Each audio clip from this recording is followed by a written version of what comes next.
Hello everyone, tech P S സിയുടെ പുതിയൊരു വീഡിയോയിലേക്ക് ഏവർക്കും സ്വാഗതം. നമ്മളിന്ന് ഡിസ്കസ് ചെയ്യാൻ പോകുന്നത് പ്രിൻസിപ്പിൾസ് ഓഫ് മാനേജ്മെൻറ്റ് എന്ന ടോപ്പിക്കാണ്. അതായത് മാനേജ്മെൻറ്റിൻ്റെ കുറച്ച് ബേസിക് ആയിട്ടുള്ള കോൺസെപ്റ്റ്സ് ആണ് നമ്മളിന്ന് നോക്കാൻ പോകുന്നത്. അപ്പോൾ എന്താണ് മാനേജ്മെൻറ്റ്? നമ്മൾ ഏതൊരു ഇൻഡസ്ട്രി അല്ലെങ്കിൽ ഏതൊരു കമ്പനി നമ്മൾ സ്റ്റാർട്ട് ചെയ്യുമ്പോഴും നമുക്കൊരു കോമൺ ആയിട്ടുള്ളൊരു ഗോൾ ഉണ്ടാവും, അതായത് ഒരു ഒബ്ജക്റ്റീവ് ഉണ്ടാവും.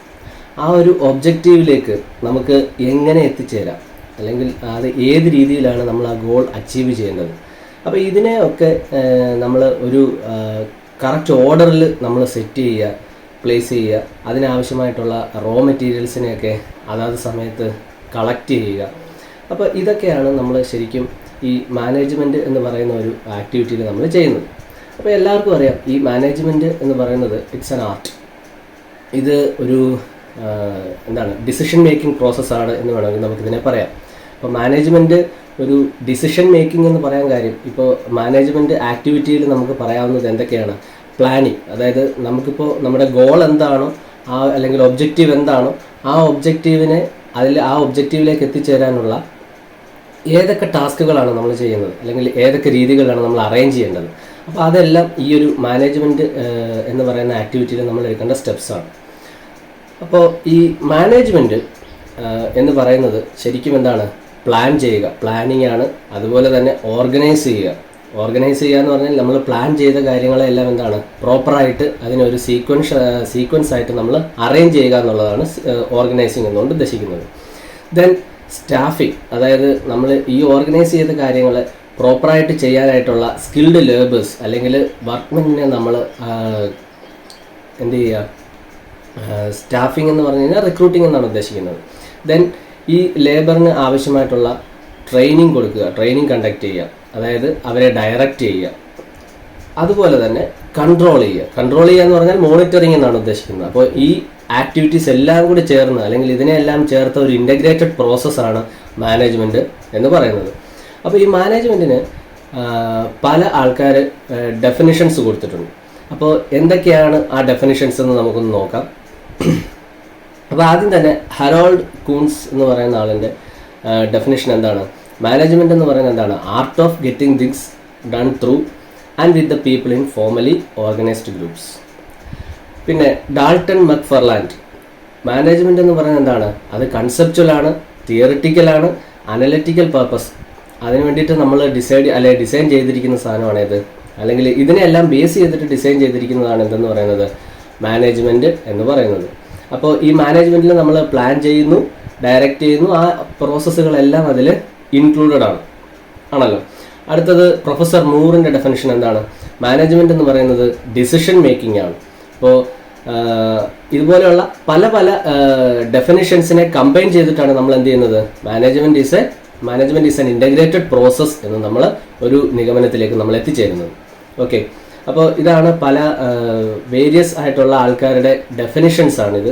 അപ്പോൾ ഇത് എക്സാമിന് അല്ലെങ്കിൽ എക്സാം പോയിന്റ് ഓഫ് വ്യൂവിൽ സാധാരണ ചോദിക്കാറുള്ളതാണ്. ഓരോ ആൾക്കാരുടെയും ഡെഫിനിഷൻസ്, അതായത് മാനേജ്മെൻറ്റിനെ ഓരോ രീതിയിലും ഡിഫൈൻ ചെയ്ത് ആരൊക്കെയാണ് എന്നുള്ളത് ചോദിക്കാറുണ്ട്. ഇനി മാനേജ്മെൻറ്റിൽ ഉള്ള റിസോഴ്സസ് എന്തൊക്കെയാണ്?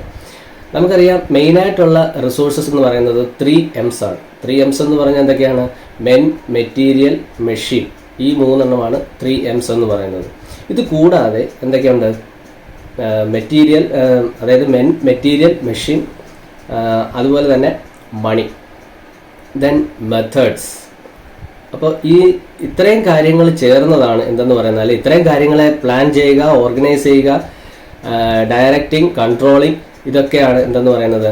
മാനേജ്മെൻറ്റ് എന്ന് പറയുന്നത്. അപ്പോൾ മാനേജ്മെൻറ്റ് എന്ന് പറയുന്നത് ഈ റിസോഴ്സസിനെ ബേസ് ചെയ്തിട്ടാണ്, അല്ലെങ്കിൽ ഈ റിസോഴ്സസിനെ അലോക്കേറ്റ് ചെയ്യുന്ന ആ ഒരു മെത്തേഡ് നമുക്ക് എന്താണെന്ന് പറയാം?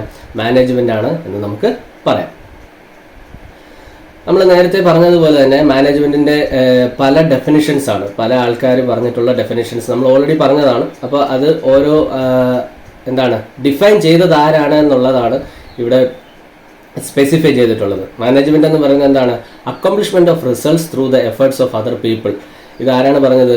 ലോറൻസ് എന്ന് പറഞ്ഞ ആളാണ്. അപ്പോൾ അങ്ങനെ ഓരോ ഡെഫിനിഷൻസും മാനേജ്മെൻറ്റിനുണ്ട്. Then management is the art of getting things done through and with the people formally organized groups. Management is a process of planning, organizing, actuating, controlling. നമ്മൾ പറഞ്ഞ എല്ലാ ആക്ടിവിറ്റികളും കൂടി ചേർത്ത ഒരു ഇൻ്റഗ്രേറ്റിംഗ് പ്രോസസ്സാണ്. Then management is the process by which managers create, direct, maintain and operate. അപ്പോൾ ഇതെല്ലാം എന്താണ്, ഈ കാര്യങ്ങളെല്ലാം നമ്മൾ ഈ പറഞ്ഞിട്ടുള്ള കാര്യങ്ങളെല്ലാം തന്നെ പല പല എന്താണ് പോയിന്റ് ഓഫ് വ്യൂവിൽ പറഞ്ഞിട്ടുണ്ട് എന്നുള്ളൂ. അപ്പോൾ മാനേജ്മെന്റ് എന്ന് പറയുമ്പോൾ ഇത് എല്ലാം കൂടി ചേർന്ന് വരുന്നതാണ് എന്നാണ് ഉദ്ദേശിക്കുന്നത്. അപ്പോൾ ഇതിനെ ബേസ് ചെയ്തിട്ടുള്ള 1-2 ക്വസ്റ്റ്യൻസ് നമുക്ക് നോക്കാം. ഫസ്റ്റ് ക്വസ്റ്റ്യൻ നോക്കാം. Management is the accomplishment of results through the efforts of other people. ഇത് ആരുടെ ഡെഫിനിഷൻ ആണ് എന്നാണ് ചോദിച്ചിട്ടുള്ളത്. അപ്പോൾ നമ്മൾ ഈ മാനേജ്മെന്റിന്റെ ഡെഫിനിഷൻ ഇപ്പം പറഞ്ഞപ്പോൾ ആദ്യം വന്നിരിക്കുന്ന ആ ഒരു ഡെഫിനിഷൻ എന്ന് പറഞ്ഞാൽ എന്താണ്, അക്കംപ്ലിഷ്മെന്റ് ഓഫ് റിസൾട്ട്സ് എന്നുള്ള through the efforts of other people. അപ്പോൾ ഇതാരാണ് പറഞ്ഞത്? ലോറൻസ് എന്ന് പറഞ്ഞ ആളിൻ്റെ ഡെഫിനിഷനാണ്. അപ്പോൾ ഇതിൽ ശ്രദ്ധിച്ചാൽ അറിയാം, ഈ ബാക്കിയുള്ള ഓപ്ഷൻസിൽ ബാക്കിയുള്ള ഓപ്ഷനിലുള്ള എല്ലാവരും മാനേജ്മെന്റിന് അതായത് ഡെഫിനിഷൻസ് കൊടുത്തിട്ടുള്ളവരാണ്. അപ്പോൾ അതിൽ നിന്ന് ഈ ഡെഫിനിഷൻ ആരാണെന്ന് ചോദിച്ചിട്ടുള്ളത്. Then management is a process of planning, organizing, actuating, controlling to determine and accomplish the objectives by the use of people and resources. ഈ ഡെഫിനിഷൻ കൊടുത്ത ആരാണ്? ടെറി എന്ന് പറയുന്ന ആളാണ്, ടെറി. ഇനി മാനേജ്മെന്റ് മീൻസ് ഡിസിഷൻ മേക്കിംഗ്. ഒരുപാട് തവണ ചോദിച്ചിട്ടുള്ളതാണ്. ഈ ഡെഫിനിഷൻ ആരുടേതാണ്? പ്രൊഫസർ മൂറിൻ്റെതാണ് ഈ ഒരു ഡെഫിനിഷൻ എന്ന് പറയുന്നത്. അടുത്തത് മാനേജ്മെന്റിന്റെ നേച്ചർ എന്താണ് നേച്ചർ ഓഫ് മാനേജ്മെന്റ്?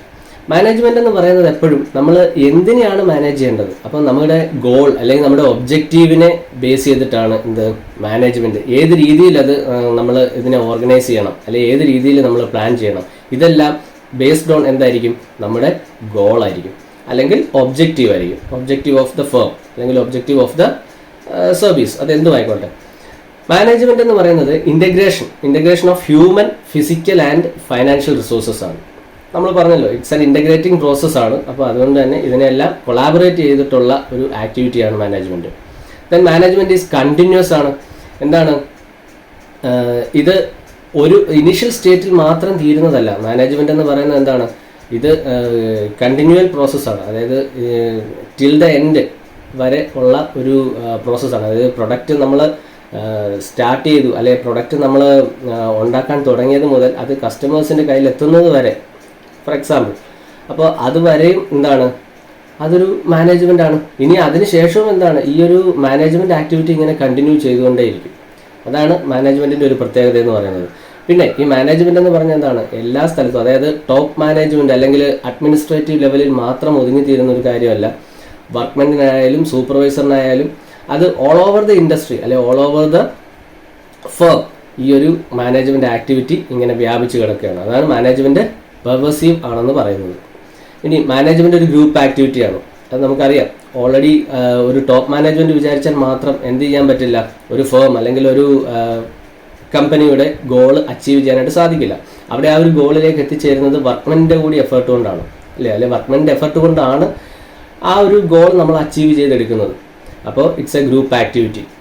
പിന്നെ principles are dynamic in nature, principles are relative not absolute. അപ്പോൾ ഇതിൽ എന്ന് പറയുന്നത്, ഇപ്പം നമ്മൾ മാനേജ്മെന്റ് എന്ന് പറയുന്നത് റിലേറ്റീവ് ആണെന്ന് പറയാൻ കാര്യം, ഇത് ഒരാൾ വിചാരിച്ചാൽ മാത്രം എന്ത് ചെയ്യാൻ പറ്റില്ല, നമുക്ക് ഈ ഒരു ഗോൾ അച്ചീവ് ചെയ്യാൻ പറ്റില്ല. So it's relative. അതായത് നമുക്ക് മറ്റൊരാളിൻ്റെ എഫിഷ്യൻസി കൂടി നമ്മളിവിടെ എന്ത് ചെയ്യും?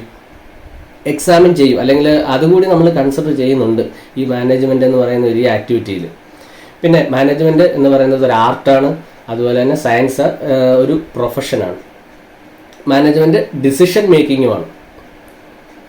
ഇനി ഇതിനെ ഒരു പ്രോസസ്സായിട്ട് നമ്മൾ പറയുകയാണെന്നുണ്ടെങ്കിൽ എന്താണ്? നമ്മൾ ആദ്യം പറഞ്ഞതുപോലെ തന്നെ ഇതൊരു ഇൻ്റഗ്രേറ്റിംഗ് പ്രോസസ്സാണ്, അതുപോലെ തന്നെ ഒരു സോഷ്യൽ പ്രോസസ്സാണ്. സോഷ്യൽ പ്രോസസ്സ് എന്ന് പറഞ്ഞാൽ ഒരു നല്ല റിലേഷൻഷിപ്പ് ബിറ്റ്വീൻ ആരൊക്കെ ഉണ്ടാവണം? മാനേജ്മെൻറ്റ് ആൻഡ് വർക്കേഴ്സും ഉണ്ടായിരിക്കണം. അപ്പോൾ it's a social process. Then management is a continuous process. ഇനി ഇതിനെ ബേസ് ചെയ്തിട്ടുള്ള 2 ക്വസ്റ്റ്യൻസ് ആണ്. Explain management as a continuous process. Management refers to a series of. അപ്പോൾ മാനേജ്മെൻറ്റ് ഒരു കണ്ടിന്യൂസ് പ്രോസസ്സ് ആണെന്ന് പറയുന്നതിൻ്റെ പ്രധാന കാരണം എന്താണ്? ഇത് ഇൻ്റർ റിലേറ്റഡ് ആണ്. ഇൻ്റർ റിലേറ്റഡ് എന്ന് പറഞ്ഞാൽ ഇപ്പോൾ ഒരു ഇൻഡസ്ട്രി നമ്മൾ കൺസിഡർ ചെയ്യുകയാണെങ്കിൽ അതിനകത്തുള്ള each and every individual related ആണ് ഈ മാനേജ്മെൻറ്റ് ആക്ടിവിറ്റി അല്ലെ മാനേജ്മെൻറ്റിൻ്റെ ആ ഒരു എയിം നമ്മൾ എയിം നമ്മൾ എന്താണ് ചെയ്തെടുക്കുക എന്നുള്ളത് അതിൽ ഓരോ ആൾക്കാരുടെയും അല്ലെങ്കിൽ ഓരോ ഇൻഡിവിജ്വലിൻ്റെയും എയിമാണ്. അപ്പോൾ അതുകൊണ്ട് തന്നെ ഇത് എന്താണ്, ഇൻ്റർ റിലേറ്റഡ് ഫങ്ഷൻസ് ആണ്. Management refers to a series of interrelated functions ആണ് എന്നുള്ളതാണ് ഇമ്പോർട്ടൻറ്റ്. ഓപ്ഷൻസിൽ വേറെന്തൊക്കെയാണ്, റിലേറ്റഡ് ഫങ്ഷൻസ് എന്ന് കൊടുത്തിട്ടുണ്ട്. അതുപോലെ തന്നെ ഇൻഡിപെൻഡൻറ്റ് ഫങ്ഷൻസ്, എന്തായാലും ഇൻഡിപെൻഡൻറ്റ് ഫങ്ഷൻസ് അല്ല, കാരണം ഇൻഡിപെൻഡൻ്റ് അല്ല മാനേജ്മെൻറ്റ് എന്ന് പറയുന്നത്, റിലേറ്റഡ് ആണ്. ഇൻ്റർ റിലേറ്റഡ് എന്ന് പറയാൻ കാര്യം ഇത് കണ്ടിന്യൂസ് പ്രോസസ്സ് എന്ന് പറഞ്ഞ് വരണമെന്നുണ്ടെങ്കിൽ എന്തായിരിക്കണം, ആ ഒരു ഇറ്റ്സ് ഒരു ലൂപ്പ് പോലെ, അതായത് ഇതിനകത്ത് നമ്മൾ എന്തായിരിക്കും, എല്ലാ ആൾക്കാരും അല്ലെങ്കിൽ ഓരോ ആക്ടിവിറ്റി ചെയ്യുന്ന ആൾക്കാരും എന്താണ്, ഇവർ തമ്മിൽ അവരുടെ ആക്ടിവിറ്റീസ് റിലേറ്റഡ് ആണ്. അതാണ് ഈ ഒരു ക്വസ്റ്റ്യൻ കൊണ്ട് ഉദ്ദേശിക്കുന്നത്. ദെൻ സെക്കൻഡ് ക്വസ്റ്റ്യൻ എന്താണ്, management is A distinct process consisting of planning organising. ഇത് ഓൾറെഡി നമ്മൾ ഡിസ്കസ് ചെയ്ത ഡെഫിനിഷനകത്തുള്ള ഒരു ടേമാണ്. അതായത് ഈ പ്ലാനിങ് ഓർഗനൈസിങ് എന്നൊക്കെ പറഞ്ഞത് ഇത് ആരുടെ ഡെഫിനിഷനാണ് എന്നാണ് ചോദിച്ചിട്ടുള്ളത്. ടെറി എന്ന് പറഞ്ഞ ആളിൻ്റെ ഡെഫിനിഷനാണ്. അപ്പോൾ അവിടെ ശ്രദ്ധിച്ചാൽ അറിയാം, ഇവിടെ ബാക്കിയുള്ള ആൾക്കാരെല്ലാം എന്താണ്, ഈ മാനേജ്മെൻറ്റിന് അതായതിട്ടുള്ള ഡെഫിനിഷൻസ് കൊടുത്തിട്ടുള്ള ആൾക്കാരാണ് അല്ലേ. അപ്പോൾ അതിൽ ജോർജ് ടെറിയുടെ ഡെഫിനിഷനാണ് ഈ മുകളിൽ പറഞ്ഞിട്ടുള്ളത്. ഇനി നമ്മൾ പറയാൻ പോകുന്നത് ഈ മാനേജ്മെൻറ്റിന് ഏറ്റവും കൂടുതൽ കോൺട്രിബ്യൂഷൻസ് തന്നിട്ടുള്ള 2 വ്യക്തികളെ പറ്റിയാണ്. അതിൽ നിങ്ങൾക്ക് ഏവർക്കും അറിയാം, 2 പേരാണ് മെയിനായിട്ടുള്ളത്. FW ടൈലർ, അപ്പോൾ ടൈലർ എന്ന് പറഞ്ഞ ആളിൻ്റെയും അല്ലെ ടൈലർ എന്ന് പറഞ്ഞ സയൻറ്റിസ്റ്റിൻ്റെയും, അതുപോലെ തന്നെ ഹെൻറി ഫയോൾ. അപ്പോൾ ഇങ്ങനെ 2 വ്യക്തികളാണ് മാനേജ്മെൻറ്റിന് ഏറ്റവും കൂടുതൽ കോൺട്രിബ്യൂഷൻസ് തന്നിട്ടുള്ളത്. മാനേജ്മെൻറ്റിന് പല ആൾക്കാർ പല രീതിയിലുള്ള കോൺട്രിബ്യൂഷൻസ് തന്നിട്ടുണ്ട്. അപ്പോൾ അതൊക്കെ നമുക്ക് വരുന്ന ക്ലാസ്സുകളിൽ നമ്മൾ ഡിസ്കസ് ചെയ്യും. അപ്പോൾ ഇതിൽ നമ്മളിപ്പോൾ നോക്കാൻ പോകുന്നത് എന്തൊക്കെയാണ്, ടൈലറിൻ്റെ കോൺട്രിബ്യൂഷൻസ്, അതുപോലെ തന്നെ ഹെൻറി ഫയോളിൻ്റെ കോൺട്രിബ്യൂഷൻസ്. അപ്പോൾ ഇവർ 2 പേരും മാനേജ്മെൻറ്റിനെ അപ്രോച്ച് ചെയ്ത രീതി 2 രീതികളിലാണ്. അപ്പോൾ ആദ്യം നമുക്ക് FW ടൈലറിൻ്റെ അപ്രോച്ച് അല്ലെ FW ടൈലറിൻ്റെ പ്രിൻസിപ്പിൾസ് എന്തൊക്കെയാണെന്ന് നമുക്കൊന്ന് നോക്കാം. അപ്പോൾ FW ടൈലർ ഈ ഒരു മാനേജ്മെൻറ്റ് ആക്ടിവിറ്റിയെ അപ്രോച്ച് ചെയ്തത് സൂപ്പർവൈസറി ആൻഡ് വർക്ക്മാൻ ലെവലിലാണ്. അതായത് മിഡിൽ ആൻഡ് ബോട്ടം ലെവൽ മാനേജ്മെൻറ്റിലാണ് അദ്ദേഹം എന്ത് ചെയ്തത്, ഈ ഒരു മാനേജ്മെൻറ്റിനെ അപ്രോച്ച് ചെയ്തത്. അപ്പോൾ ആ ഒരു ലെവലിൽ ഏത് രീതിയിൽ നമ്മൾ മാനേജ്മെൻറ്റ് ആക്ടിവിറ്റീസ് എസ്റ്റാബ്ലിഷ് ചെയ്യാം എന്നുള്ളതാണ് ഈ പ്രിൻസിപ്പിൾസിലെല്ലാം പറഞ്ഞിട്ടുള്ളത്. അപ്പോൾ അദ്ദേഹത്തിൻ്റെ പ്രിൻസിപ്പിൾസിൽ 6 പ്രിൻസിപ്പിൾസാണ് മെയിനായിട്ടും ഉള്ളത്. അപ്പോൾ അതിന് മുമ്പായിട്ട് ഇതിൽ വളരെ ഇമ്പോർട്ടൻ്റ് ആയിട്ടുള്ളൊരു പോയിന്റ് നമുക്ക് പറയാനുള്ളത് എന്താണ്, FW ടൈലർ അതായത് ഫ്രെഡറിക് വിൻസ്ലോ ടൈലറിനെ എന്ത് രീതിയിലാണ് അല്ലെ ഏതായിട്ടാണ് അറിയപ്പെടുന്നത്, ഫാദർ ഓഫ് സയൻറ്റിഫിക് മാനേജ്മെൻറ്റ് എന്നാണ് അറിയപ്പെടുന്നത്. അപ്പോൾ സയൻറ്റിഫിക് മാനേജ്മെൻറ്റ് എന്ന് പറഞ്ഞാൽ സയൻറ്റിഫിക് മെത്തേഡ്സ് വഴി മാനേജ്മെൻറ്റ് ആക്ടിവിറ്റി എസ്റ്റാബ്ലിഷ് ചെയ്യുന്ന രീതിയാണ് ഈ സയൻറ്റിഫിക് മാനേജ്മെൻറ്റ് എന്ന് പറയുന്നത്. സയൻറ്റിഫിക് മെത്തേഡ്സ് എന്ന് പറയുമ്പോൾ അതിൽ കുറച്ച് മെത്തേഡ്സ് ഉണ്ട്. അപ്പോൾ ആ മെത്തേഡ്സ് വെച്ചിട്ടാണ് നമ്മൾ എന്ത് ചെയ്യുന്നത്, മാനേജ്മെൻറ്റിൻ്റെ എയിം അച്ചീവ് ചെയ്യുന്നത്. അപ്പോൾ അദ്ദേഹത്തെ എങ്ങനെ അറിയപ്പെടുന്നത്, ഫാദർ ഓഫ് സയൻറ്റിഫിക് മാനേജ്മെൻറ്റ് എന്നാണ് അറിയപ്പെടുന്നത്. അപ്പോൾ ടൈലറിൻ്റെ പ്രിൻസിപ്പിൾസ് പറയുന്നതിന് മുമ്പ് 2 കാര്യങ്ങൾ ഓർത്തിരിക്കുക. അദ്ദേഹം ഏത് ലെവലിലാണ് മാനേജ്മെൻറ്റ് എസ്റ്റാബ്ലിഷ് ചെയ്യുന്നത് അല്ലെ മാനേജ്മെൻറ്റ് ആക്ടിവിറ്റി എസ്റ്റാബ്ലിഷ് ചെയ്തത്, സൂപ്പർവൈസറി ആൻഡ് വർക്ക്മാൻ ലെവലിലാണ്. അതായത് മിഡിൽ ആൻഡ് ബോട്ടം ലെവൽ മാനേജ്മെൻറ്റിലാണ് അദ്ദേഹം എസ്റ്റാബ്ലിഷ് ചെയ്യുന്നത്. അദ്ദേഹത്തെ ഫാദർ ഓഫ് സയൻറ്റിഫിക് മാനേജ്മെൻറ്റ് എന്നും അറിയപ്പെടുന്നു. ഓക്കെ, ഇനി അദ്ദേഹത്തിൻ്റെ 6 പ്രിൻസിപ്പിൾസ് ഉണ്ട്, എന്തൊക്കെയാണെന്ന് നോക്കാം. ഫസ്റ്റ് പ്രിൻസിപ്പിൾ എന്ന് പറയുന്നത് ടൈം ആൻഡ് മോഷൻ സ്റ്റഡിയാണ്. ടൈം ആൻഡ് മോഷൻ സ്റ്റഡി അദ്ദേഹത്തിന് വളരെ ഇമ്പോർട്ടൻ്റ് ആയിട്ടുള്ളൊരു കോൺട്രിബ്യൂഷനാണ് എന്തെന്ന് പറയുന്നത്, ടൈം സ്റ്റഡി മോഷൻ സ്റ്റഡി എന്ന് പറയുന്നത്. അപ്പോൾ ഇത് വളരെ വൈഡായിട്ടുള്ളൊരു ടോപ്പിക്കാണ് ടൈം സ്റ്റഡി മോഷൻ സ്റ്റഡി എന്നൊക്കെ പറയുന്നത്. അപ്പോൾ ഇതിൽ തന്നെ ഡിഫറെൻറ്റ് സയൻറ്റിഫിക് മെത്തേഡ്സ് ഉണ്ട്. അപ്പോൾ അതിനെപ്പറ്റിയൊക്കെ നമ്മൾക്ക് ഡീറ്റെയിൽ ആയിട്ട് നമുക്ക് പഠിക്കേണ്ടതായിട്ടുണ്ട്. അപ്പോൾ ഇതിൽ time study and motion study എന്തിനു വേണ്ടിയാണ് നമ്മൾ ഈ ടൈം സ്റ്റഡിയും മോഷൻ സ്റ്റഡിയും ചെയ്യുന്നത്? മോഷൻ സ്റ്റഡി എന്ന് പറയുമ്പോൾ ഹ്യൂമൻ ആക്ടിവിറ്റി അല്ലെങ്കിൽ ഹ്യൂമൻ ആക്ഷൻസ് നമ്മൾ ക്ലോസ്ലി ഒബ്സർവ് ചെയ്യുന്നു. അപ്പോൾ ഇത് ചെയ്യുന്നത് എങ്ങനെയാണെന്ന് വെച്ചാൽ വളരെ കോംപ്ലക്സ് ആയിട്ടുള്ളൊരു ടാസ്കിനെ നമ്മൾ എന്ത് ചെയ്യും, ഓരോ സ്റ്റെപ്പ് ബൈ സ്റ്റെപ്പായിട്ട് നമ്മൾ സ്പ്ലിറ്റ് ചെയ്യും. അങ്ങനെ സ്പ്ലിറ്റ് ചെയ്യുന്നതിൻ്റെ ഗുണം എന്താണ്, നമുക്കത് വളരെ ഈസി ആയിട്ട് ഓരോ സ്റ്റെപ്പ് ബൈ സ്റ്റെപ്പായിട്ട് ചെയ്ത് നമുക്ക് വളരെ ഈസി ആയിട്ട് ആ ഒരു കോംപ്ലക്സ് ആയിട്ടുള്ള ടാസ്ക് നമുക്ക് ചെയ്ത് തീർക്കാനായിട്ട് സാധിക്കും. അപ്പോൾ ഇത് ചെയ്യുമ്പോൾ ഈ ഓരോ സിമ്പിൾ ടാസ്കിനെയും നമ്മൾ എന്ത് ചെയ്യും, ക്ലോസ്ലി ഒബ്സർവ് ചെയ്യും. ഒന്നുകിൽ ഒരു സർവൈലൻസ് ക്യാമറ അല്ലെങ്കിൽ അതുപോലെ ഉള്ള ഒരു സർവൈലിംഗ് എക്യുപ്മെൻറ്റ് വെച്ചിട്ട് നമ്മൾ എന്ത് ചെയ്യും, ക്ലോസ്ലി ഈ ഹ്യൂമൻ ആക്ഷൻസ് നമ്മൾ ഒബ്സർവ് ചെയ്യും. അപ്പോൾ ഇതിൽ ചിലപ്പോൾ അൺവാണ്ടഡ് മൂവ്മെൻറ്റ്സ് ഉണ്ടാവാം, അൺവാണ്ടഡ് ആക്ഷൻസ് ഉണ്ടാവാം. അപ്പോൾ അതൊക്കെ നമുക്ക് ഒമിറ്റ് ചെയ്ത് ഒരു സ്റ്റാൻഡേർഡ് മോഷൻ സ്റ്റഡി നമുക്ക് അവിടെ ഉണ്ടാക്കാനായിട്ട് സാധിക്കും. അതായത് എഫിഷ്യൻ്റായിട്ടും എഫക്റ്റീവായിട്ടും ആ ഒരു ടാസ്കിനെ എത്രയും പെട്ടെന്ന് ചെയ്ത് തീർക്കുക എന്നുള്ളതാണ് നമ്മൾ ശ്രദ്ധിക്കുന്നത്. അല്ലെങ്കിൽ മാനേജ്മെൻറ്റിൽ നമ്മൾ അതാണ് ഉദ്ദേശിക്കുന്നത്, എഫക്റ്റീവ് ആൻഡ് എഫിഷ്യൻറ്റ്. അപ്പോൾ അത് ചെയ്ത് തീർക്കാനായിട്ട് നമുക്ക് ഈ മോഷൻ സ്റ്റഡി വളരെ ഉപകാരപ്രദമാണ്. ഓക്കെ, ഇനി ടൈം സ്റ്റഡി എന്ന് പറയുമ്പോൾ എന്താണ്? ഒരു ടാസ്ക് കംപ്ലീറ്റ് ചെയ്യാൻ ഒരു സ്റ്റാൻഡേർഡ് ടൈം നമുക്ക് സെറ്റ് ചെയ്യാം. എന്തിനാണ് നമ്മൾ ഈ സ്റ്റാൻഡേർഡ് ടൈം സെറ്റ് ചെയ്യുന്നത്? നമുക്ക് എഫിഷ്യൻസി ഓഫ് എ വർക്കർ നമുക്ക് കാൽക്കുലേറ്റ് ചെയ്യാനായിട്ട് സാധിക്കും. അതുവഴി ആ ആളിൻ്റെ വേജസ് അല്ലെങ്കിൽ സാലറി അല്ലെങ്കിൽ ഇൻസെൻറ്റീവ് ഒക്കെ നമുക്ക് ഡിസൈഡ് ചെയ്യാനായിട്ട് പറ്റും. അപ്പോൾ ഇതൊക്കെ ഫിക്സ് ചെയ്യാൻ മാത്രമല്ല, ആ ഒരു ടാസ്ക് കംപ്ലീറ്റ് ചെയ്യുന്നത് അല്ലെങ്കിൽ കംപ്ലീഷൻ ഓഫ് എ ടാസ്ക് എത്ര ടൈമാണ് എന്നുള്ളതും നമുക്ക് ഇതിൽ നിന്ന് അറിയാനായിട്ട് സാധിക്കും. അപ്പോൾ ടൈം ആൻഡ് മോഷൻ സ്റ്റഡി വളരെ ഇമ്പോർട്ടൻ്റ് ആയിട്ടുള്ളൊരു പ്രിൻസിപ്പിളാണ്, അല്ലെങ്കിൽ അദ്ദേഹത്തിൻ്റെ വളരെ ഇമ്പോർട്ടൻ്റ് ആയിട്ടുള്ളൊരു കോൺട്രിബ്യൂഷനാണ്. അടുത്ത കോൺട്രിബ്യൂഷൻ അല്ലെങ്കിൽ അടുത്ത പ്രിൻസിപ്പിൾ എന്ന് പറയുന്നതാണ് ഡിഫറൻഷ്യൽ പീസ് റേറ്റ് സിസ്റ്റമാണ്. Differential piece rate system. അപ്പോൾ ഇതൊരു വേജ് പ്ലാനാണ്, അല്ലെങ്കിൽ വേജ് സിസ്റ്റമാണ്, അല്ലെങ്കിൽ ഇൻസെൻറ്റീവ് സിസ്റ്റമാണ്. അപ്പോൾ നമ്മൾ ഓൾറെഡി പറഞ്ഞു, ടൈം സ്റ്റഡി മോഷൻ സ്റ്റഡി വഴി നമ്മൾ ആ പ്രോസസ്സിനെ സ്റ്റാൻഡർഡൈസ് ചെയ്തു എന്ന് പറയുമ്പോൾ നമുക്ക് അൺവാണ്ടഡ് ആക്ഷൻസ്, അൺവാണ്ടഡ് മൂവ്മെൻറ്റ്സ് എല്ലാം നമ്മൾ എലിമിനേറ്റ് ചെയ്തിട്ട് സ്റ്റാൻഡേർഡ് ആക്കി. അതുപോലെ തന്നെ ടൈം സ്റ്റഡിയിൽ നമുക്ക് എന്ത് ചെയ്യാം, സ്റ്റാൻഡേർഡ് ടൈമും നമ്മൾ കാൽക്കുലേറ്റ് ചെയ്തു. അപ്പോൾ ഇനി ഈ സ്റ്റാൻഡേർഡ് ടൈമിൽ ചെയ്ത് തീർക്കുന്നവർക്ക് എന്താണ്, അവരെ 100% എഫിഷ്യൻ്റ് ആയിട്ടുള്ളൊരു വർക്കർ എന്ന് നമുക്ക് പറയാം. ശരിയാണല്ലോ. അതുപോലെ തന്നെ അതിന് മുമ്പ് ചെയ്ത് തീർക്കുന്നവർക്ക് എന്ത് ചെയ്യാം, അവർക്കൊരു മോട്ടിവേഷൻ എന്ന പോലെ അല്ലെങ്കിൽ അവർക്ക് എന്ത് കൊടുക്കാം, ഒരു ബോണസ് അല്ലെങ്കിൽ ഒരു ഇൻസെൻറ്റീവ് അവർക്ക് കൊടുക്കാനായിട്ട് പറ്റും. അപ്പോൾ അതുവഴി നമുക്ക് എന്താണ്, ഈ അല്പം ലേസി ആയിട്ടുള്ള അല്ലെങ്കിൽ വളരെ സ്ലോയിൽ ചെയ്ത് തീർക്കുന്നവർക്ക് കൂടി എന്താണ്, വളരെ ഫാസ്റ്റായിട്ട് ചെയ്ത് തീർക്കണം എന്നുള്ള ആ ഒരു ചിന്ത അവരിലേക്കും വരും. അപ്പോൾ അത് ആ ഒരു രീതിയിൽ വേജ് പ്ലാൻ സെറ്റ് ചെയ്യുന്ന ഒരു മെത്തേഡാണ് ഏത്, ഡിഫറൻഷ്യൽ പീസ് റേറ്റ് സിസ്റ്റം എന്ന് പറയുന്നത്. ഇപ്പോൾ differential piece rate system establish ചെയ്തത് ടെയ്ലറാണ്. അപ്പോൾ ടെയ്ലറിൻ്റെ ഒരു വേജ് പ്ലാനാണ് ഏത്, differential piece rate system.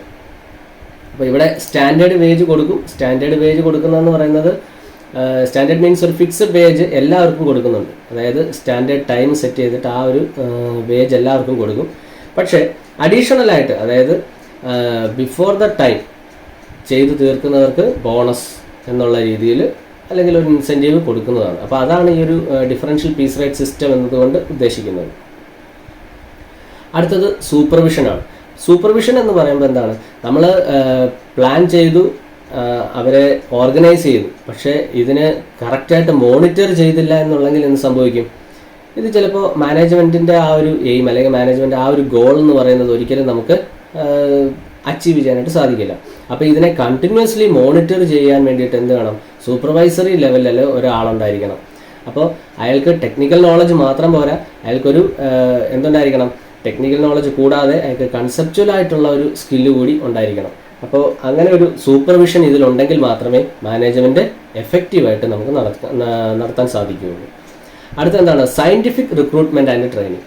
Right person at the right time. നമ്മൾ റൈറ്റ് ടൈം അല്ല, ശരിക്കും റൈറ്റ് പ്ലേസ് എന്നാണ് പറയേണ്ടത്. അപ്പോൾ നമ്മൾ റൈറ്റ് പേഴ്സണെ, അതായത് ആ ഒരു സ്കിൽഡ് ലേബർ, അയാളെ നമ്മൾ എന്ത് ചെയ്യുക, പ്രോപ്പറായിട്ട് റിക്രൂട്ട് ചെയ്യുക.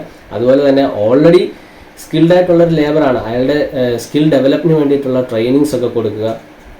ഇനി സ്കില്ല് കുറഞ്ഞിട്ടുള്ള ആൾക്കാരെ അതിലേക്ക് ഇമ്പ്രൂവ് ചെയ്യിപ്പിക്കാൻ വേണ്ടിയിട്ട് അവർക്ക് ട്രെയിനിങ്സ് കൊടുക്കുക. അപ്പോൾ ഇതെല്ലാം എന്താണ്, മാനേജ്മെൻറ്റിൻ്റെ പ്രിൻസിപ്പിൾസിലുള്ള ഒരു പോയിൻ്റാണ്. അപ്പോൾ ഇതും ഇതിൽ വരുന്ന ഒരു പ്രിൻസിപ്പിളാണ്. അടുത്തത് ഇക്കോണമിയാണ്. ഇക്കോണമി എന്ന് പറഞ്ഞാൽ കോസ്റ്റ് വളരെ ഇമ്പോർട്ടൻ്റ് ആയിട്ടുള്ളൊരു ഫാക്ടറാണ്. കോസ്റ്റ്, ഇപ്പോൾ നമ്മൾ മാനേജ്മെൻറ്റിൻ്റെ ആക്ടിവിറ്റീസ് അല്ല, മാനേജ്മെൻറ്റ് എയിം അച്ചീവ് ചെയ്യാൻ നമുക്ക് കൂടുതൽ കോസ്റ്റ് ആകുന്നു എന്ന് പറഞ്ഞു കഴിഞ്ഞാൽ അതൊരു എഫക്റ്റീവ് വേ ഓഫ് മാനേജ്മെൻറ്റ് അല്ല ശരിക്കും. അപ്പോൾ നമ്മൾ കോസ്റ്റ് റിഡ്യൂസ് ചെയ്തുകൊണ്ട് നമുക്ക് എന്ത് ചെയ്യുക, എഫക്റ്റീവായിട്ടുള്ളൊരു മാനേജ്മെൻറ്റ് സ്ട്രാറ്റജി നമ്മൾ എസ്റ്റാബ്ലിഷ് ചെയ്യുക എന്നുള്ളതാണ് ഏറ്റവും ഇമ്പോർട്ടൻ്റ് ആയിട്ടുള്ളൊരു കാര്യം. അപ്പോൾ economy is another important principle. Then friendly corporation between managers and workers. നമ്മൾ ഇതെല്ലാം പറയുന്നുണ്ടെങ്കിൽ തന്നെ ഒരു എന്താണ്, ഫ്രണ്ട്ലി അറ്റ്മോസ്ഫിയർ ആ ഒരു ഇൻഡസ്ട്രിയിൽ ഇല്ല എന്നുണ്ടെങ്കിൽ നമുക്കൊരിക്കലും മാനേജ്മെൻറ്റിന്, ഇപ്പോൾ മാനേജ്മെൻ്റ് എന്ന് പറയുമ്പോൾ അവർക്കൊരു ഒരു അതോറിറ്റി ഉണ്ട്.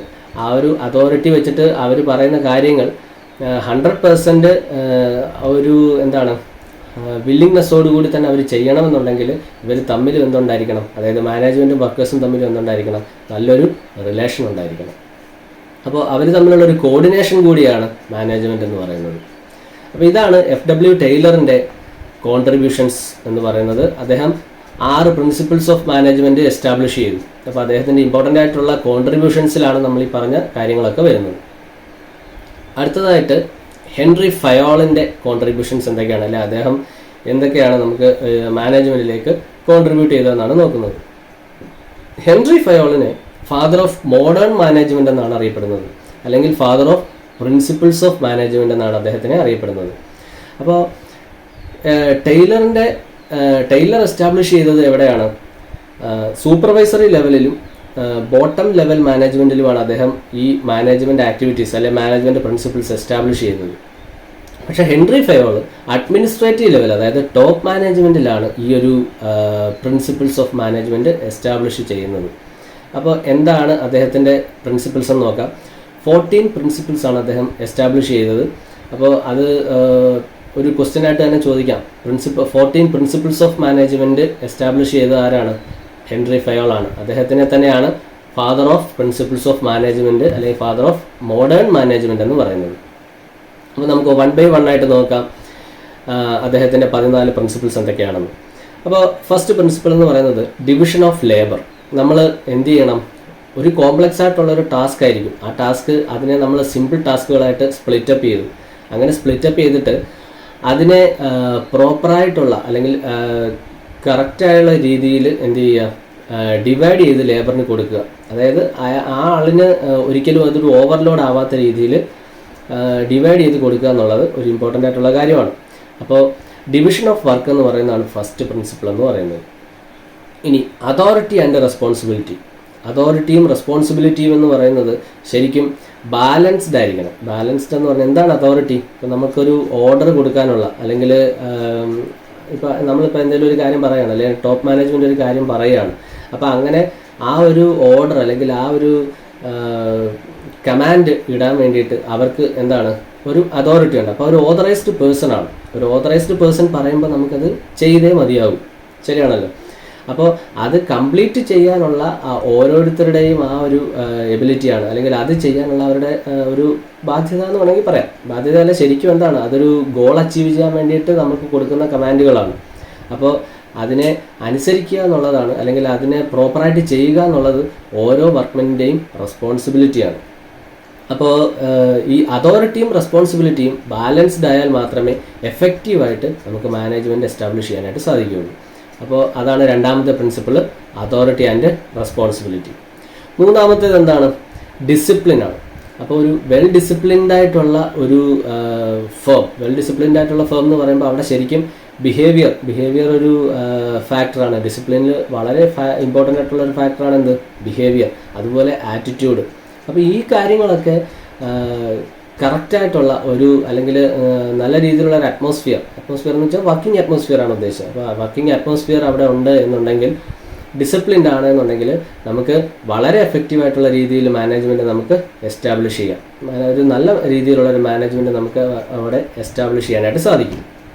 അപ്പോൾ അതാണ് ഡിസിപ്ലിൻ കൊണ്ട് ഉദ്ദേശിക്കുന്നത്. അപ്പോൾ ഈ ഡിസിപ്ലിൻ്റെ ഭാഗമാണ് അവിടെ സെർട്ടൺ റൂൾസ് നമ്മൾ പറയുക. അതുപോലെ തന്നെ ടൈം, അതായത് വർക്കിംഗ് ടൈം, ഷിഫ്റ്റ് ഒക്കെ നമ്മൾ സെറ്റ് ചെയ്യുന്ന എന്താണ്, ഡിസിപ്ലിൻ്റെ ഒരു ഭാഗമാണ്. അതായത് ഓരോ ഷിഫ്റ്റിലുമുള്ള എംപ്ലോയീസ് അതാത് ടൈമിൽ തന്നെ വരിക. അപ്പോൾ അങ്ങനെയുള്ള അതെല്ലാം എന്താണ്, അങ്ങനെ ഒരു ആക്ടിവിറ്റി മാത്രമല്ല, ഇതുപോലെ പല പല ആക്ടിവിറ്റീസ് ചേരുന്നതാണ് ഡിസിപ്ലിൻ എന്ന് പറയുന്ന ഒരു ടേം. ശരിയല്ലേ? അപ്പോൾ അവിടെ ബിഹേവിയർ, ആറ്റിറ്റ്യൂഡ് എല്ലാം വരും. അപ്പോൾ അതാണ് ഡിസിപ്ലിൻ കൊണ്ട് ഉദ്ദേശിക്കുന്നത്. അടുത്തത് യൂണിറ്റി ഓഫ് കമാൻഡാണ്. ഇപ്പോൾ ഒരു വർക്ക്മെനെ നിയന്ത്രിക്കാൻ, അല്ലെങ്കിൽ ഒരു വർക്ക്മെന് ഇൻസ്ട്രക്ഷൻസ് കൊടുക്കാൻ ഒന്നിൽ കൂടുതൽ ആൾക്കാർ ഇൻസ്ട്രക്ഷൻസ് കൊടുക്കാനുണ്ടെങ്കിൽ എന്ത് സംഭവിക്കും? ഈ വർക്ക്മെന് കൺഫ്യൂസിങ് ആവും. അപ്പോൾ ഒരിക്കലും അങ്ങനെ ഒരു കോൺഫ്ലിക്റ്റ് അവിടെ ഉണ്ടാകാൻ പാടില്ല. അങ്ങനെ ഉണ്ടാവാതിരിക്കണമെങ്കിൽ ഒരു സൂപ്പർവൈസർ അല്ലെങ്കിൽ ഒരു ഫോർമാൻ മാത്രമേ എന്ത് ചെയ്യാവുള്ളൂ, വർക്ക്മെനെ വേണ്ട ഇൻസ്ട്രക്ഷൻസ് കൊടുക്കാവുള്ളൂ. അപ്പോൾ അയാൾക്ക് തിരിച്ചെന്തെങ്കിലും ഡൗട്ട്സ് ഉണ്ടെങ്കിൽ പോലും ആ ഒരാളിൻ്റെ അടുത്ത് മാത്രം അയാൾ എന്ത് ചെയ്താൽ മതി, ഈ പറഞ്ഞതുപോലെ ഇൻഫർമേഷൻസ് പാസ് ചെയ്യാനായിട്ട് അയാളുടെ അടുത്ത് മാത്രം പോയാൽ മതിയാവും. അപ്പോൾ ഈ യൂണിറ്റ് ഓഫ് കമാൻഡ് എന്ന് പറയുന്നത് വളരെ ഇമ്പോർട്ടൻ്റ് ആണ്. അപ്പോൾ അതൊരിക്കലും എന്ത് ചെയ്യാൻ പാടില്ല, ഡൈവേഴ്സ് ആയി കഴിഞ്ഞാൽ, അങ്ങനെ ഡൈവേഴ്സിറ്റി ഉണ്ട് എന്നുണ്ടെങ്കിൽ ഒരിക്കലും അവിടെ നമുക്ക് എഫക്റ്റീവായിട്ട് ഈ ഒരു ഗോൾ അച്ചീവ് ചെയ്യാനായിട്ട് സാധിക്കില്ല. അടുത്തത് യൂണിറ്റ് ഓഫ് ഡയറക്ഷൻ ആണ്. യൂണിറ്റ് ഓഫ് ഡയറക്ഷനും ഈ പറഞ്ഞ യൂണിറ്റ് ഓഫ് കമാൻഡ് പോലെ തന്നെ പറയുന്ന ഒരു ടേമാണ്. എന്ത്, നമുക്ക് എംപ്ലോയി അല്ലെങ്കിൽ വർക്ക്മെൻ നമുക്ക് ഒരു ഒപ്പീനിയൻ പറയണം, അല്ലെങ്കിൽ അയാൾക്കൊരു കംപ്ലൈൻറ്റ് പറയണം. അപ്പോൾ ഇതിനെല്ലാം അയാൾ അറിഞ്ഞിരിക്കണം തൊട്ട് മുകളിൽ ആരാണ്, അല്ലെങ്കിൽ അയാളെ ആരാണ് ഗൈഡ് ചെയ്യേണ്ടത്, അല്ലെങ്കിൽ ആ വർക്ക്മെന് വേണ്ട ഇൻസ്ട്രക്ഷൻസ് കൊടുക്കേണ്ടത് ആരാണ്. അപ്പോൾ അതിനെപ്പറ്റിയെല്ലാം അവെയർ ആകണമെന്നുണ്ടെങ്കിൽ അവിടെ കമാൻഡ് ഒരു യൂണിഡയറക്ഷനിലായിരിക്കണം. യൂണിഡയറക്ഷൻ പല ഡയറക്ഷൻസിൽ നിന്നല്ലേ പല സെക്ഷൻസിൽ നിന്ന് ഇൻസ്ട്രക്ഷൻസ് ഒക്കെ വന്നു കഴിഞ്ഞാൽ ഒരിക്കലും എന്ത് ചെയ്യാൻ പറ്റില്ല, ഈ വർക്ക്മെന് എഫക്റ്റീവായിട്ട് വർക്ക് ചെയ്യാനായിട്ട് സാധിക്കില്ല. അപ്പോൾ അത് ഇമ്പോർട്ടൻ്റ് ആയിട്ടുള്ളൊരു ഫാക്ടറാണ് യൂണിറ്റി ഓഫ് ഡയറക്ഷൻ എന്ന് പറയുന്നത്. അടുത്തത് subordination of individual interest to general interest.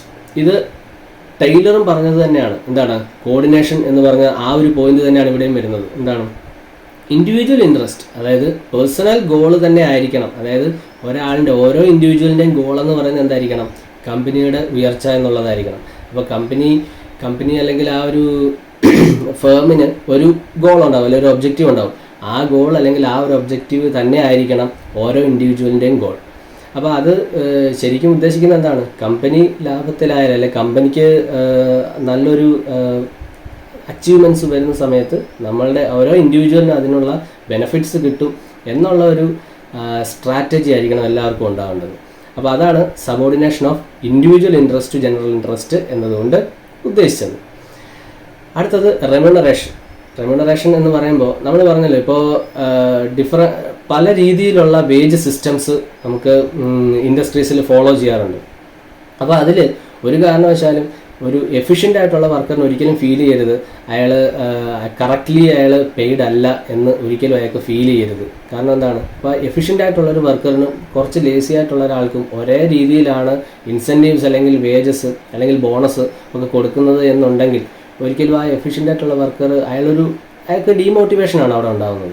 അപ്പോൾ അങ്ങനെ ഉണ്ടാവാതെ കറക്റ്റായിട്ടുള്ള റെമ്യൂണറേഷൻസ് അവരുടെ എഫിഷ്യൻസി ബേസ് ചെയ്തിട്ട് അല്ലെങ്കിൽ അവരുടെ പ്രൊഡക്ടിവിറ്റിയെ ബേസ് ചെയ്തിട്ടുള്ള റെമ്യൂണറേഷൻ കറക്റ്റായിട്ട് അവർക്ക് കൊടുത്തിരിക്കണം. അങ്ങനെ ആണെങ്കിൽ തന്നെ അവർക്ക് പിന്നെയും വർക്ക് ചെയ്യാനുള്ള ആ ഒരു ഇതവർക്ക് വരും. പിന്നെയും വർക്ക് ചെയ്യണമെന്നുള്ള ആ ഒരു തോന്നൽ അവർക്ക് വരികയും എഫക്റ്റീവായിട്ട് പിന്നെയും അവർ വർക്ക് ചെയ്യുക. അതുപോലെ ലേസി ആയിട്ടുള്ള ആൾക്കാർ അവർക്കൊരു ശരിക്കും പറഞ്ഞാൽ അതാണ് ഒരു മാതൃകയാണ്. ഇപ്പോൾ ഈ എഫക്റ്റീവായിട്ട് വർക്ക് ചെയ്യുന്ന ആളിന് അതിനനുസരിച്ചിട്ടുള്ള ഇൻസെൻറ്റീവ്സ് അല്ലെങ്കിൽ ബെനിഫിറ്റ്സ് കൊടുക്കുന്നുണ്ടെങ്കിൽ സ്വാഭാവികമായിട്ടും ലേസി ആയിട്ടുള്ള ആളും അതിനുവേണ്ടി ട്രൈ ചെയ്യും. അപ്പോൾ ആ ഒരു രീതിയിൽ അപ്പോൾ പ്രോപ്പറായിട്ടുള്ള റെമ്യൂണറേഷൻ അതുപോലെ പ്രൊമോഷൻസ് അതെല്ലാം ഇതിൻ്റെ ഒരു പാർട്ടാണ്. ദെൻ സെൻട്രലൈസേഷൻ എന്ന് പറയുമ്പോൾ പ്രോപ്പറായിട്ടുള്ളൊരു പ്ലാന്റ് ലേഔട്ട് അവിടെ നമുക്ക് ഫോളോ ചെയ്യണം. പ്ലാന്റ് ലേഔട്ട് എന്ന് ഉദ്ദേശിക്കുന്നത് ഇപ്പോൾ ഒരു ടോപ്പ് ലെവൽ മാനേജ്മെൻറ്റ്, ആ ടോപ്പ് ലെവൽ മാനേജ്മെൻറ്റ് പറയുന്ന കാര്യങ്ങളെ പ്രോപ്പറായിട്ട് എക്സിക്യൂട്ട് ചെയ്യുക എന്നുള്ളതാണ് മിഡിൽ മാനേജ്മെൻറ്റിൻ്റെ ഡ്യൂട്ടി. അപ്പോൾ ഈ മിഡിൽ മാനേജ്മെൻറ്റ് എന്ത് ചെയ്യും, ഈ കാര്യങ്ങൾ അതായത് മുകളിൽ നിന്ന് കിട്ടിയ ഇൻസ്ട്രക്ഷൻസിനെ അത് ഏത് രീതിയിൽ പ്രാക്ടിക്കലി നമുക്ക് എക്സിക്യൂട്ട് ചെയ്യാം, അല്ലെങ്കിൽ പ്രാക്ടിക്കലി നമുക്കത് പോസിബിൾ ആക്കാം എന്നുള്ളതിനെ പറ്റി ആലോചിച്ചിട്ട് അതിന് വേണ്ട ഇൻസ്ട്രക്ഷൻസ് കൊടുക്കുകയാണ് ബോട്ടം ലെവൽ മാനേജ്മെൻറ്റിലേക്ക് ചെയ്യുന്നത്. അപ്പോൾ ഇതിനെല്ലാം ഒരു പ്രോപ്പറായിട്ടുള്ളൊരു ഓർഡർ ഉണ്ടായിരിക്കണം. അപ്പോൾ അതിനെയാണ് നമ്മൾ സെൻട്രലൈസേഷൻ എന്നതുകൊണ്ട് ഉദ്ദേശിക്കുന്നത്. അപ്പോൾ സെൻട്രലൈസേഷൻ എന്ന് പറയുമ്പോഴത്തേക്ക് കറക്റ്റായിട്ട് ആ ഓരോ ആൾക്കാരെയും യൂട്ടിലൈസ് ചെയ്യാനുള്ള എബിലിറ്റി അതുണ്ടാവണമെങ്കിൽ പ്രോപ്പറായിട്ടുള്ളൊരു ഓർഡർ ഉണ്ടായിരിക്കണം. ദെൻ സ്കേലാർ ചെയിൻ എന്ന് പറയുമ്പോൾ ഈ പറഞ്ഞതുപോലെ സെൻട്രലൈസേഷൻ പറഞ്ഞതുപോലെ തന്നെയാണ് ഒരു ഹയറാർക്കി അവിടെ ഉണ്ടായിരിക്കണം. ഒരു ഹയറാർക്കി എന്ന് പറഞ്ഞു കഴിഞ്ഞാൽ കറക്റ്റായിട്ടുള്ളൊരു പ്ലാന്റ് ലേഔട്ട്, ടോപ്പ് മാനേജ്മെൻറ്റിലെ എത്ര മാനേജേഴ്സ്, അതുപോലെ തന്നെ മിഡിൽ മാനേജ്മെൻറ്റിലെ എൻജിനീയേഴ്സ്, സൂപ്പർവൈസേഴ്സ്, ഇതെല്ലാം അങ്ങനെ വരും. അപ്പോൾ അങ്ങനെ ഒരു സ്കേലാർ ചെയിൻ ഓരോ ഇൻഡസ്ട്രിക്കും ഉണ്ടായിരിക്കണം, അല്ലെങ്കിൽ ഒരു ഓർഗനൈസേഷന് ഉണ്ടായിരിക്കണം. അപ്പോൾ ഇതുവഴി നമുക്ക് കമ്മ്യൂണിക്കേഷൻ വളരെ ഇമ്പോർട്ടൻ്റ് ഫാക്ടർ ആണല്ലോ. ഇപ്പോൾ ഡയറക്റ്റ്ലി വർക്കേഴ്സിൻ്റെ അടുത്ത് ടോപ്പ് മാനേജ്മെൻറ്റ് വരണം എന്ന് നിർബന്ധമില്ല എല്ലാ സമയത്തും. അപ്പോൾ അവർക്ക് പക്ഷേ വരാൻ പാടില്ല എന്നല്ല. അപ്പോൾ ടോപ്പ് മാനേജ്മെൻറ്റ് എല്ലാ സമയത്തും അവർക്ക് ഇൻസ്ട്രക്ഷൻസ് കൊടുക്കണം. വർക്ക്മാനിന് ഇൻസ്ട്രക്ഷൻസ് കൊടുക്കണമെങ്കിൽ അവർ എന്ത് ചെയ്യേണ്ട കാര്യമില്ല, വർക്ക്മാൻ്റെ അടുത്തേക്ക് എപ്പോഴും വരണമെന്നില്ല. അപ്പോൾ അതിന് ഓതറൈസ്ഡ് ആയിട്ടുള്ള കുറച്ച് ആൾക്കാരുണ്ടാവും. അപ്പോൾ ഇതെല്ലാം നമ്മൾ ഡിസൈഡ് ചെയ്യുന്നത് ഈ സ്കെലാർ ചെയിൻ പ്രോപ്പറായിട്ട് അവിടെ ഫോളോ ചെയ്യുന്നുണ്ടെങ്കിലാണ്. ദെൻ ഓർഡർ, എഫിഷ്യൻ്റ് ആയിട്ടുള്ളൊരു കോർഡിനേഷൻ വരണം എന്നുണ്ടെങ്കിൽ ഈ പറഞ്ഞ കാര്യങ്ങൾക്കെല്ലാം ഒരു ഓർഡർ ഉണ്ടായിരിക്കണം. പറഞ്ഞ കാര്യങ്ങൾക്കെല്ലാം എന്ന് പറഞ്ഞു കഴിഞ്ഞാൽ ഈ ഒരു ഓർഗനൈസേഷനെ പറ്റി പറയുമ്പോൾ അവിടെ പല പല ഫാക്ടേഴ്സ്, പല പല ഡിപ്പാർട്ട്മെൻറ്റ്സ്, പല പല ആക്ടിവിറ്റീസ് ഉണ്ട്. അപ്പോൾ ഇതെല്ലാം കറക്റ്റ് സ്ഥലങ്ങളിലേക്ക് അല്ലെങ്കിൽ കറക്റ്റായിട്ടുള്ള രീതിയിൽ അതിനെ സോർട്ട് ചെയ്യണം, കറക്റ്റായിട്ടുള്ള രീതിയിൽ അതിനെ ഓർഡറാക്കി പ്ലേസ് ചെയ്യണം. ഇതെല്ലാം മാനേജ്മെൻറ്റ് ആക്ടിവിറ്റിയുടെ ഒരു ഭാഗമാണ്. അടുത്തത് ഇക്വിറ്റി. ഇക്വിറ്റി എന്ന് പറയുമ്പോൾ നമ്മൾ എല്ലാ വർക്ക്മെൻറ്റിനെയും മാനേജ്മെൻറ്റ് ഒരേ രീതിയിൽ കാണണം. അല്ലാതെ ഒരാളിനെ കൂടുതൽ അയാൾക്ക് ബെനിഫിറ്റ്സ് കൊടുക്കുക, അപ്പോൾ അങ്ങനെയുള്ള രീതിയല്ല. അയാളിപ്പോൾ എഫിഷ്യൻ്റ് ആണെങ്കിൽ അയാൾക്ക് കൊടുക്കാം. പക്ഷെ അതല്ലാത്ത പക്ഷം എന്താണ്, ഒരിക്കലും ഒരു പാർഷ്യാലിറ്റിയോ അങ്ങനെയുള്ള ഒരു രീതിയിലേക്ക് പോകാൻ പാടില്ല ഒരു എഫക്റ്റീവ് മാനേജ്മെൻറ്റ് സിസ്റ്റത്തിൽ. അപ്പോൾ അതാണ് ഇക്വിറ്റി എന്നതുകൊണ്ട് ഉദ്ദേശിക്കുന്നത്. അടുത്തത് സ്റ്റെബിലിറ്റിയാണ്. Stability of tenure of personnel. അപ്പോൾ സ്റ്റെബിലിറ്റി എന്ന് പറഞ്ഞാൽ അതിൻ്റെ ഏറ്റവും ഇമ്പോർട്ടൻ്റ് ആയിട്ട് വരുന്ന ഒരു ഫാക്ടർ എന്താണ്, ജോബ് സെക്യൂരിറ്റി എന്ന് പറഞ്ഞു തന്നെയാണ്. ഇപ്പോൾ ഒരു ഇൻഡസ്ട്രിയിൽ ആൾക്കാരെ കണ്ടിന്യൂസ്ലി ഇങ്ങനെ പിരിച്ചു വിട്ടുകൊണ്ടേയിരിക്കുകയാണ്, ടെർമിനേറ്റ് ചെയ്തുകൊണ്ടേ ഇരിക്കുകയാണെന്ന് വിചാരിച്ചു. അപ്പോൾ എന്ത് സംഭവിക്കും? പുതിയതായിട്ട് വരുന്ന ഒരു എംപ്ലോയിക്ക് സ്വാഭാവികമായിട്ടൊരു ഫിയർ, ഏത് നിമിഷവും അയാൾ ടെർമിനേറ്റ് ചെയ്യപ്പെടാം എന്നുള്ള ഒരു പേടി അയാളിൽ വരാം. അപ്പോൾ അയാൾക്ക് എന്താ എഫിഷ്യൻ്റായിട്ട് അവിടെ വർക്ക് ചെയ്യാനായിട്ട് പറ്റില്ല. അപ്പോൾ അത് അവോയ്ഡ് ചെയ്യണമെങ്കിൽ ജോബ് സെക്യൂരിറ്റി എന്ന് പറഞ്ഞൊരു ഫാക്ടർ അവിടെ ഉണ്ട്. അപ്പോൾ ജോബ് സെക്യൂരിറ്റി എൻഷുർ ചെയ്യുക എന്നുള്ളതും എഫക്റ്റീവ് മാനേജ്മെൻറ്റ് സിസ്റ്റത്തിൻ്റെ ഒരു പ്രിൻസിപ്പിളാണ്. അതാണ് സ്റ്റെബിലിറ്റി എന്ന് പറയുന്നത്.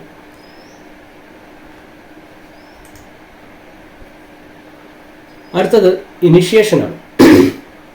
ഇനിഷ്യേഷൻ എന്ന് പറയുമ്പോൾ ഇപ്പോൾ ടോപ്പ് മാനേജ്മെൻറ്റ് ഇൻസ്ട്രക്ഷൻസ് കൊടുത്തുകൊണ്ടേ ഇരിക്കുക എന്നുള്ളതല്ല അവിടെ മെയിനായിട്ട് ഉദ്ദേശിക്കുന്നത്. അവർ ഇൻസ്ട്രക്ഷൻസ് കൊടുക്കുന്നത് കൂടാതെ മിഡിൽ ആൻഡ് ബോട്ടം ലെവൽ മാനേജ്മെൻറ്റിനുണ്ട് അവർക്ക് പറയാനുള്ള അല്ലെങ്കിൽ അവരുടെ സജഷൻസ്, അവരുടെ ഒപ്പീനിയൻ ഇതൊക്കെ കേൾക്കാനും അത് നല്ലതാണെങ്കിൽ അതിനെ ഇംപ്ലിമെൻറ്റ് ചെയ്യാനുമുള്ള ആ ഒരു എബിലിറ്റി മാനേജ്മെൻറ്റിന് ഉണ്ടായിരിക്കണം. അപ്പോൾ അതാണ് ഇനിഷ്യേഷൻ കൊണ്ട് ഉദ്ദേശിക്കുന്നത്. എംപ്ലോയീസിന് ഒരു ഫ്രീഡം കൊടുക്കുക, എന്നാൽ മാത്രമേ അവർ എഫക്റ്റീവായിട്ട് അവർ വർക്ക് ചെയ്യുള്ളൂ. എഫിഷ്യൻ്റ് എന്നതിനേക്കാൾ എഫക്റ്റീവ് വർക്കിംഗ് എന്നുള്ളത് ഒരു ഇമ്പോർട്ടൻറ്റ് ഫാക്ടറാണ്.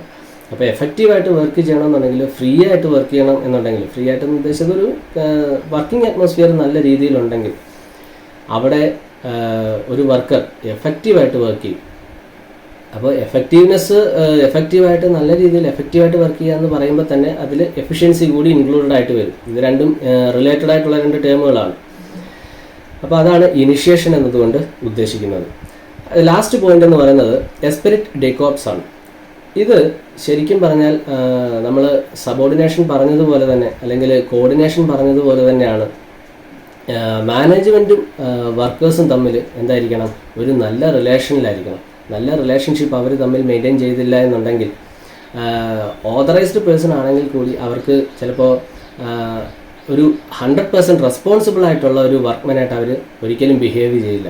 അപ്പോൾ അത് ഉണ്ടാകണം എന്നുണ്ടെങ്കിൽ ഈ മാനേജ്മെൻറ്റും വർക്കേഴ്സും തമ്മിൽ ഒരു ടീമായിട്ട് വർക്ക് ചെയ്യുക. ഒരു ടീമായിട്ട് വർക്ക് ചെയ്യുക എന്ന് പറഞ്ഞു കഴിഞ്ഞാൽ അവർക്ക് എന്താണ് പറയുന്നത്, ഒരിക്കലും അവരെ ഒരു ശത്രുവായിട്ട് കാണാതെ അവരെ നല്ല രീതിയിൽ അല്ലെങ്കിൽ അവരുടെ ആവശ്യങ്ങൾ അനുസരിച്ചിട്ട് അവരുടെ കൂടെ നിൽക്കുന്ന ഒരാളായിട്ട് വേണം മാനേജ്മെൻറ്റ് എപ്പോഴും നിൽക്കാൻ.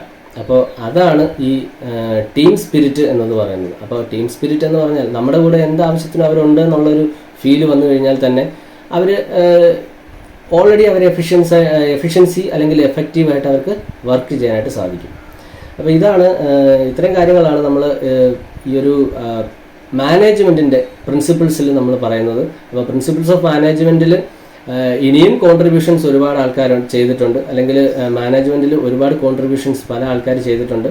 അപ്പോൾ ഇതിനെക്കുറിച്ചുള്ള കൂടുതൽ കാര്യങ്ങൾ നമുക്ക് വരും ക്ലാസ്സുകളിൽ ഡിസ്കസ് ചെയ്യാം. Thank you.